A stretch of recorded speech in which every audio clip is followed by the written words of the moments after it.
என் உறைவிடம் நீர்தானே. சேர்ந்து சொல்லுமா, உன்னதமானவரே என் உறைவிடம் நீர்தானே. உயர்த்துகிறோ வாழ்த்துகிறோ உம்மை வணங்குகிறோ உம்மை போற்றுகிறோ. உயர்த்துகிறோ உம்மை வாழ்த்துகிறோ வணங்குகிறோ உம்மை போற்றுகிறோ. முழு இதயத்தோடு உம்மை துதிப்பே அப்பா. உன்னதமானவர் என் தகப்பனே, உம் அதிசயங்கள் எல்லாம். ஓ நன்றி அப்பா. அதிசயமானவரே சொல்லுமா, ஒடுக்கப்படுவோர்க்கு அடைக்கலமே. நெருக்கடி நேரத்தில் புகலிடமே. ஒடுக்கப்படுவோர்க்கு அடைக்கலமே. நெருக்கடி வேளையில் புகலிடமே. நெருக்கடி வேளையில் இருதயத்தில் ஒரு வைராக்கியத்தோடு சொல்லுமா, நெருக்கடி வேளையில் புகலிடமே. உன்னதமானவரே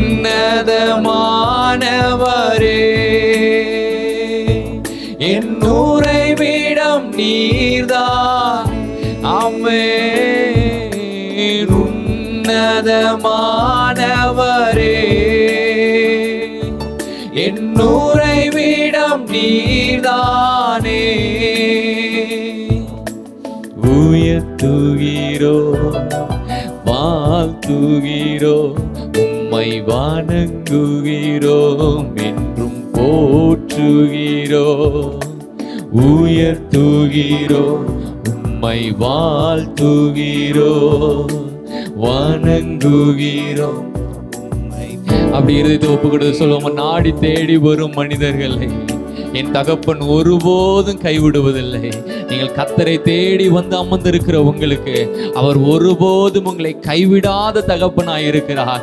இருதயத்தை அப்படி தேவனுடைய சமூகத்தில் ஒப்பு கொடுத்து இருக்கிற இடத்துல அப்படி சொல்லுங்க, நான் உம்மை தேடி வந்திருக்கிறேன் தகப்பனே, உம்மை நாடி ஓடி வந்திருக்கிற ராஜா, எனக்காக யாவை செய்து முடிக்கிற தகப்பன், நீர் ஒருவரே எனக்கு போதும் என்று சொல்லி ஓஹோ நாடி தேடி வரும் மனிதர்களை தகப்பன் கைவிடுவதே இல்லை.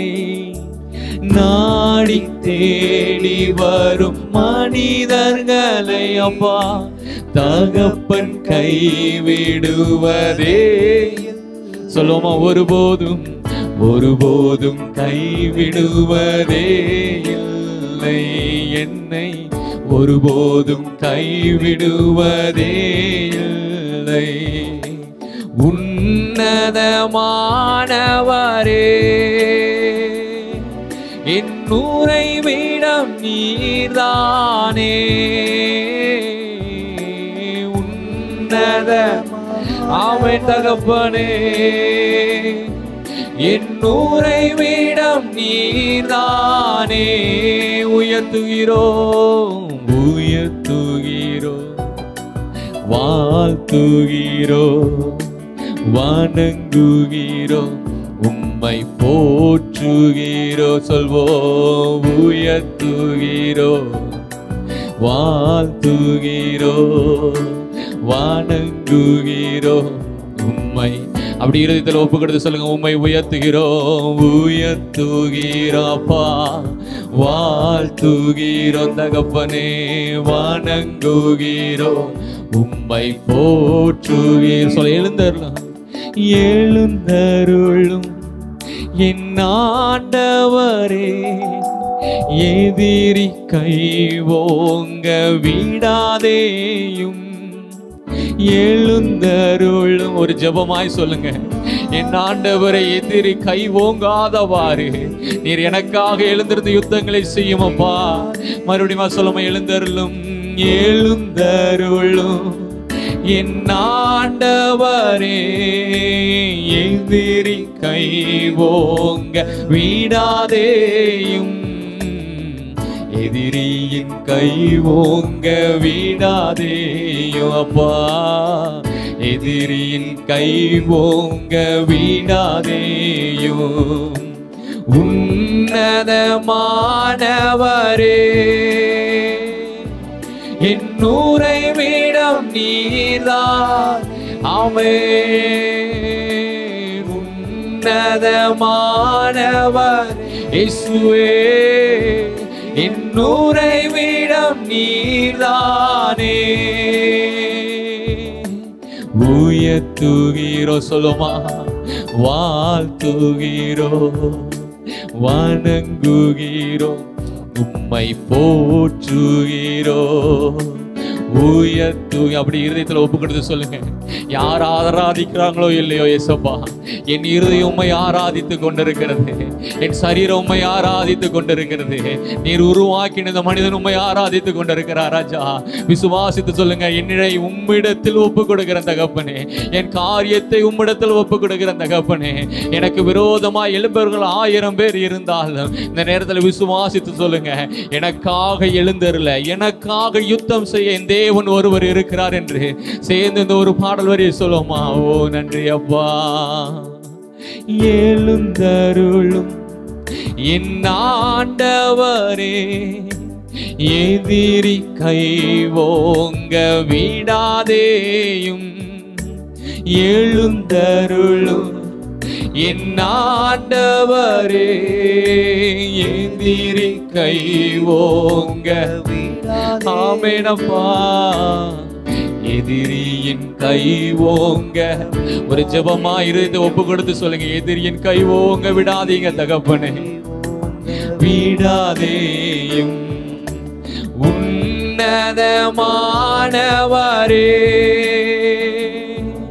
என் உறைவிடம் நீர்தான். ஓ ஆமென். உன்னதமானவரே, என் உறைவிடம் சொல்லுங்க, என் உறைவிடமாக இருக்கிறவரே, உன்னதமானவரே, என் உறைவிடம் நீர்தானே.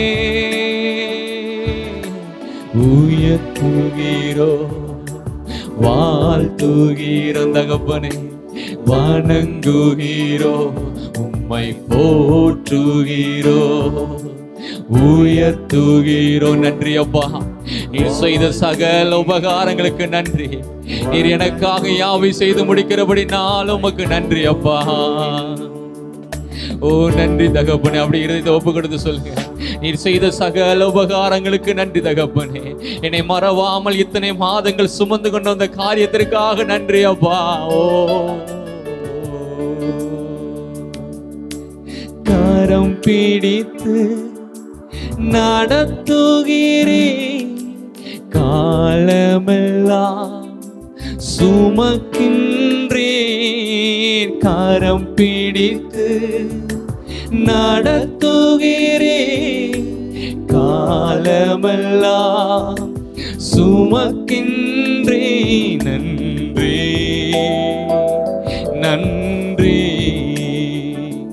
நன்றி. ஒப்பு கொடுத்து சொல்லுவோமா, நன்றி நன்றி அப்பா, நன்றி என் தகப்பனே, நன்றி நன்றி. உம்மை உயர்த்தி உயர்த்தி என் உள்ளம் மகிழுதையா. உம்மை நோக்கி எத்தனை பேர் சொல்ல போறீங்க, நான் அவரை நோக்கி பார்த்ததினால என் இதயம் துள்ளுகிறது ஐயா. உம்மை உயர்த்தி உயர்த்தி என் உள்ளம் மகிழுதை.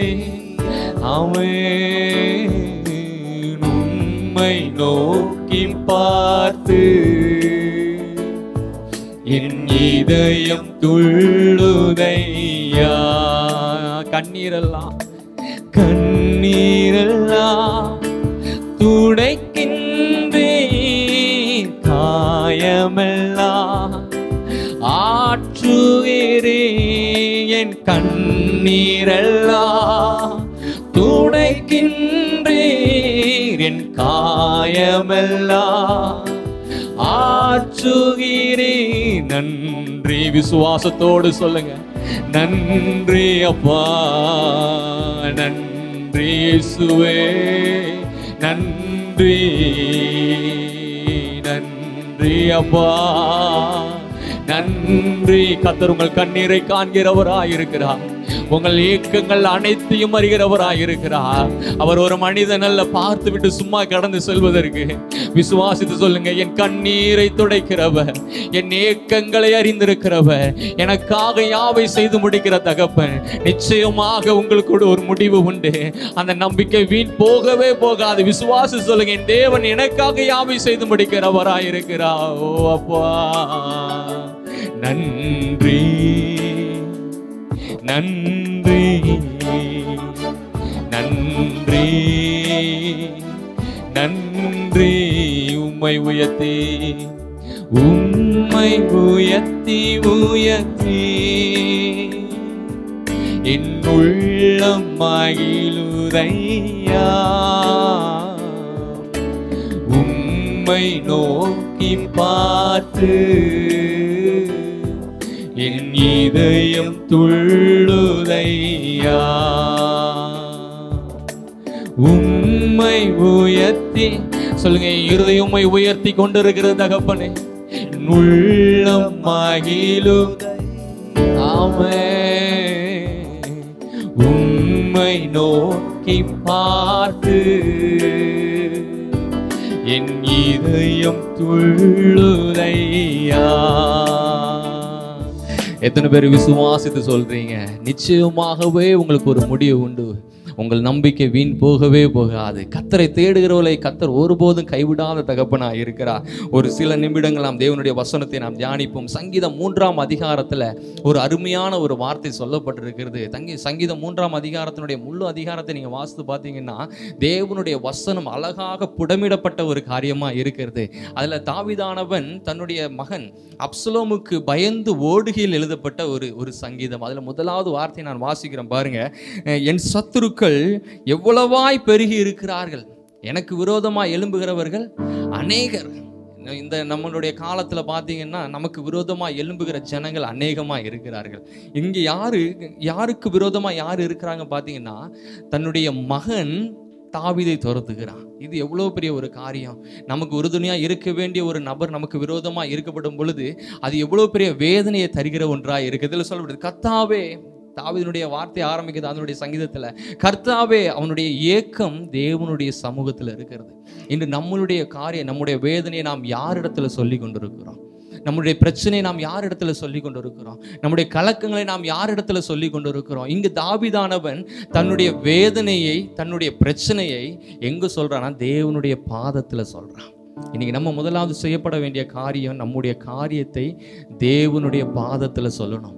அது எப்படி சொல்லணும்னா, அவன் ஓடப்படும் பொழுது ஒரு இடத்துல அமர்ந்திருக்கப்படும் பொழுது சொன்னாங்க, சத்துரு எனக்கு விரோதமாய் எழும்பி கொண்டு இருக்கிறார்கள், எனக்கு விரோதமாய் பெருகி கொண்டு இருக்கிறார்கள். அதில் சொல்லப்படுகிறது, என் சத்துருக்கள் எவ்வளவாய் பெருகி இருக்கிறார்கள், எனக்கு விரோதமாய் எழும்புகிறவர்கள் அநேகர். இன்று நமக்கு விரோதமாய் எழும்புகிற ஜனங்கள் அநேகராக இருக்கலாம். ஆனா உங்களுடைய சங்கீதம் கர்த்தருடைய பாதத்தில் இருக்கப்பட வேண்டும். இரண்டாவது வார்த்தையில் சொல்லப்படுகிறது, தேவனிடத்தில் அவனுக்கு ரட்சிப்பு இல்லை என்று என் ஆத்துமாவை குறித்து சொல்கிறவர்கள் அநேகர். இன்று நம்ம சபைக்கு கடந்து சொல்றோம், தேவனை ஆராதிக்கிறோம், எல்லா காரியமும் சொல்றோம். நீ என்ன ஆலயத்தில் போய் கண்டுகிட்ட நிறைய ஜனங்கள் நம்ம பார்த்து கேட்குறாங்க. இந்த நீங்க தேவனிடத்துல சொல்லுங்க, தகப்பனே நான் உம்மை நம்பி இருக்கிறேன். தேவனிடத்துல ரட்சிப்பு இல்லை என்று ஜனங்கள் சொல்லலாம், ஆனா கர்த்தரை தேடுவதற்கு ஒரு நன்மையும் குறைவுபடாது. ஏன்னா இங்க ஒரு காரியம் சொல்லப்படுகிறது, தாவீதானவன் ஒரு காரியத்துல சொல்லுகிறான், அகித்தோப்பேலினுடைய ஆலோசனையை முறியடித்து போடுங்க. இன்னைக்கு நமக்கு விரோதமா எழும்புகிற எல்லா ஆலோசனைகளை கர்த்தர் என்ன பண்ணணும்னா முறியடித்து போடணும்.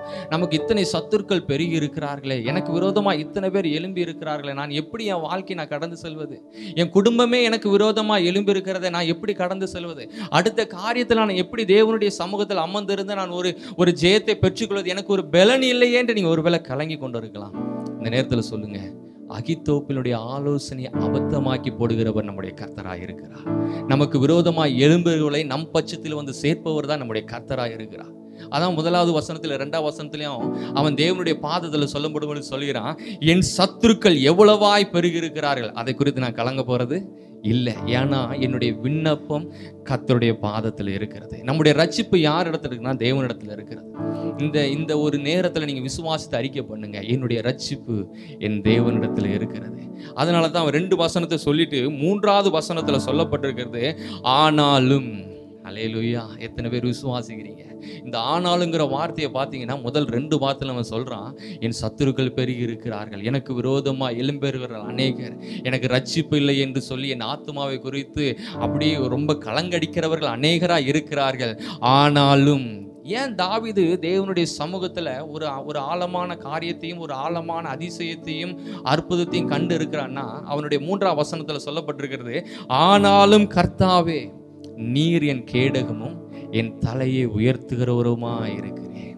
அவன் இருக்கிற இடம் ஒருவேளை வனாந்தரமா இருக்கலாம். இன்னைக்கு நம்ம இருக்கிற இடம் ஒருவேளை வனாந்தரமா இருக்கலாம். நம்ம இருக்கிற இடத்துல இருந்து நமக்கு உதவி செய்வார் யாருமே இல்லாமல் இருக்கலாம். ஆனா ஒரு காரியம் தாவீது அறிந்திருந்தான், வானத்தையும் பூமியையும் உண்டாக்கின கர்த்தரிடத்திலிருந்து எனக்கு ஒத்தாசை வரும். என் காலை தள்ளாட விட்டார், என்னை காக்கிறவர் உறங்கார். இதோ இஸ்ரவேலை காக்கிறவர் உறங்குவதும் இல்லை, அவர் தூங்குவதும் இல்லை. தாவீதை கர்த்தர் அழைத்திருக்கிறார் என்றால் கர்த்தர் ஒரு நோக்கம் வைத்திருக்கிறார்.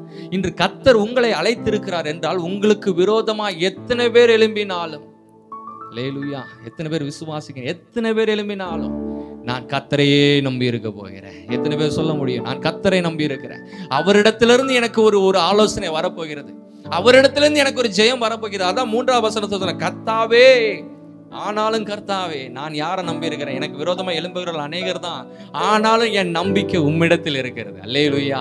இன்னைக்கு நம்மளுடைய நம்பிக்கை கர்த்தரிடத்தில் இருக்கும் என்றால் சங்கீதம் 23ல சொல்லப்படுகிறது, நான் மரண இருளின் பள்ளத்தாக்கிலே நடந்தாலும் நான் பொல்லாப்புக்கு பயப்படேன். இன்னைக்கு உங்களுடைய பயத்தை எல்லாத்தையும் புறம்ப எடுத்து போடுங்க. அல்லேலூயா. உங்கள் பயத்தை எல்லாத்தையும் எடுத்து போட்டு கர்த்தருடைய சமூகத்தில் சொல்லுங்க, எனக்கு நீர் இருக்கிறேன், நான் பயப்பட போவதே இல்லை. 4வது வசனத்துல அழகா இன்னொரு வார்த்தை சொல்லப்படுகிறது, நான் கர்த்தரை நோக்கி எப்படி கூப்பிட்டானா, சத்தமிட்டு கூப்பிட்டான். அல்லேலூயா. நீங்க தேவனுடைய ஆலயத்தில் அமர்ந்திருக்கப்படும் பொழுது ஒரு காரியத்தை மாத்திரம் நினைவில் கொள்ளணும், நீங்கள் ஆராதனைக்கு போவது தேவனை பார்ப்பதற்காக, தேவனிடத்திலிருந்து அதிசயத்தை பெற்றுக்கொள்வதற்காக, மனுஷனுடைய பார்ப்பதற்காக நம்ம கடந்து செல்லவே இல்லை. அதான் 4வது வசனத்தை சொல்றேன், எனக்கு இத்தனை பிரச்சனைகள் இருக்கிறது, இத்தனை வேதனையான காரியங்கள் இருக்கிறது, என் மகனே என்னை துரத்தி கொண்டுதான் இருக்கிறான், ஆனாலும் என் இருதயம் உண்மையே பற்றி கொண்டு இருக்கிறது. எத்தனை பேர் சொல்ல முடியும் இந்த நேரத்துல, எனக்கு விரோதமா எத்தனை பேர் எழும்பினாலும் பரவாயில்ல, நான் உறுதியா பிடிச்சிருப்பேன். அல்லேலூயா. அதான் 4வது வசனத்தில், நான் கர்த்தரை நோக்கி சத்தமிட்டு கூப்பிட்டேன், அவர் தமது பரிசுத்த ஸ்தலத்திலிருந்து எனக்கு செவி கொடுத்தார். பாருங்க, அதுல ஒரு வார்த்தை சொல்றாரு கடைசியா, செவி கொடுத்தார். அவன் விசுவாசத்தை பாருங்க. அப்ப கர்த்தருடைய பர்வதத்துல நீங்கள் ஏறெடுக்கப்படுகிற ஒவ்வொரு ஜெபத்திற்கும் உங்களுக்கு பதில் உண்டு. எத்தனை பேர் விசுவாசிக்கிறீங்க? நான் விசுவாசிக்கிறேன், நான் கர்த்தரை நம்பி இருக்கிறேன், எனக்கு விரோதமா எத்தனை பேர் எழும்பினாலும் அவர் எனக்காக யாவை செய்து முடிப்பார். அல்லேலூயா, அல்லேலூயா. பாருங்க, அதான் சொல்கிறது, நம்ம பாடின பாடல் வரிகள் போல 7ஆம் வசனம், கர்த்தாவே எழுந்தருளும், கர்த்தாவே எழுந்தருளும். 7ஆம் வசனத்துல தாவீதானவன் சொல்றான், எனக்கு விரோதமா எத்தனை பேர் வந்தாலும் நான் பயப்பட போறதில்லை, ஏன்னா கர்த்தர் எனக்காக எழும்ப போகிறார். 8ஆம் வசனத்துல அதுதான் சொல்லப்பட்டிருக்கிறது. பாருங்க, ரட்சிப்பு கர்த்தருடையது, தேவரீர் உம்முடைய ஜனத்தை அவர் ஆசீர்வாதமாய் நடத்துகிறாராம். கர்த்தர் உங்களையும் உங்கள் குடும்பத்தையும் ஆசீர்வாதமாய் நடத்த போகிறார்.